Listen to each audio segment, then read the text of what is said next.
And we're rolling. Would you like to describe? Hey, well, this morning I decided to make some cannabis-infused, also honey, lemon, ginger, cough drops for my family because we're all sick and we think it's COVID, but we're awaiting our test results still. So, what happened was, as I melted the Canna-Sugar and stuff, I thought, I don't have any molds. This was a total exercise in resourcefulness.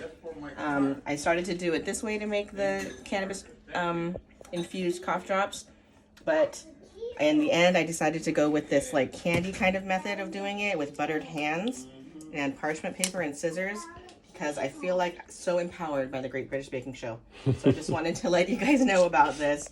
If you are getting struck by the cold or flu bug or COVID this winter and want to turn your DIY talents into something really great, one awesome thing about hard candies and using them to give yourself CBD or THC or cannabinoids is that you suck on them and they are very good at getting across that sublingual barrier in your mouth, you know, through your mouth mucosa, so you can feel the effects, or it's going to get into your bloodstream within about 15 minutes. So it's a really great ingestion method. All right, holy crap, I'm talking really fast because I need to do this last one because this is something that is sort of like, what's the word? You got to move quick, people. All right. Happy New Year also. Bye. All right. Moral of the story is cannabis. I put that stuff on everything. All right. Thanks, Gary. Right.